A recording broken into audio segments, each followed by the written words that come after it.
ഇന്ന് തന്നെ ഡൗൺലോഡ് ചെയ്യൂ. കാണൂ നിങ്ങളുടെ ഫേവറേറ്റ് ഷോസ്. എന്റെ രാധിക മോൾക്ക് അത് ചെയ്യാൻ പറ്റില്ല മാഡം.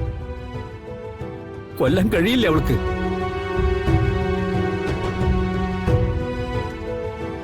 ഇന്നലെ രാത്രി മുതൽ തുടങ്ങിയ കരച്ചില്ല. നേരം വെളുത്തപ്പോ എന്നോട് പറഞ്ഞു ഫിദ മാഡത്തിന്റെ അടുത്ത് പോണോന്ന്. ഈ ലോകം മുഴുവൻ ഒന്നിച്ചവളെ കുറ്റപ്പെടുത്തിയാലും ഞാൻ അവളെ വിശ്വസിക്കണമായിരുന്നു. കാരണം അത്രയ്ക്ക് അവൾ എന്നെ വിശ്വസിച്ചിട്ടുണ്ട്. ദൈവത്തിനെ പോലെ കണ്ടിട്ടുണ്ട്.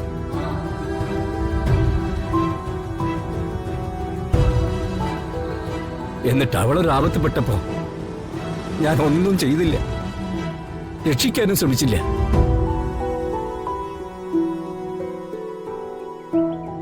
എന്തിന്? കൺമുമ്പിൽ അവൾ വന്ന് നിന്നപ്പോഴും ആട്ടി ഇറക്കിയതല്ലാതെ മനസ്സ് തുറന്ന് സംസാരിക്കാൻ ഒരു അവസരം പോലും കൊടുത്തില്ല.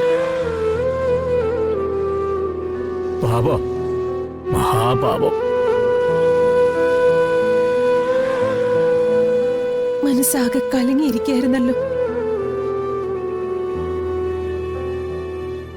ഞാൻ നിങ്ങളെ ഒരിക്കലും കുറ്റം പറയില്ല. നിങ്ങളുടെ അവസ്ഥയിൽ മറ്റാരായാലും അങ്ങനെയൊക്കെ ചിന്തിച്ചു പോകും. എങ്ങനെയെങ്കിലും അവർ രണ്ടുപേരെയും രക്ഷിക്കണം മാഡം.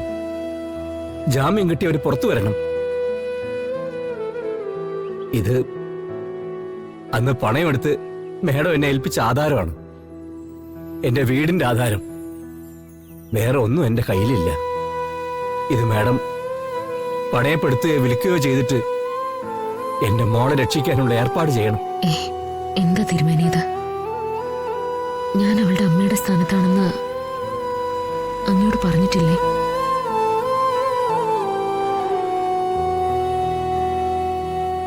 അത് സത്യമാണ്.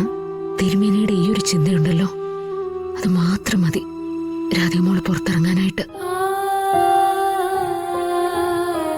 കോടതിയിൽ നിന്ന് ഇറങ്ങിയാലും അവള് ഞങ്ങളുടെ മുന്നിലേക്ക് വരുമെന്നറിയില്ല. അത്രയ്ക്ക് വേദനിച്ചിട്ടുണ്ട് അവളുടെ മനസ്സ്. സ്നേഹമുള്ളിടത്ത് വേദന ഉണ്ടാവും. അവള് നിങ്ങളെ വെറുക്കാനോ? അതൊരിക്കലും ഉണ്ടാവില്ല.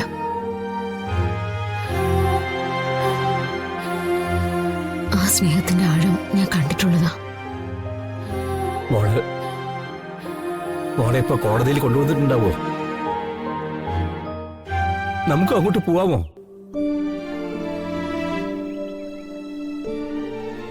തിരുമേനി വരണ്ട, വീട്ടിലേക്ക് തിരിച്ചു പോയിക്കോളൂ. ഇതിന്റെയും ആവശ്യമില്ല. നിങ്ങളുടെ രണ്ടുപേരുടെ സ്ഥാനത്ത് നിന്ന് രാധികയ്ക്ക് വേണ്ടിയുള്ള എല്ലാ കാര്യങ്ങളും ഞങ്ങൾ ചെയ്തോളാം.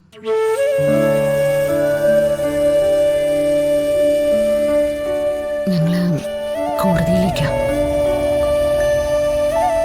അങ്ങേക്ക് ഞാൻ വാക്ക് തരുന്നു, രാധികയെ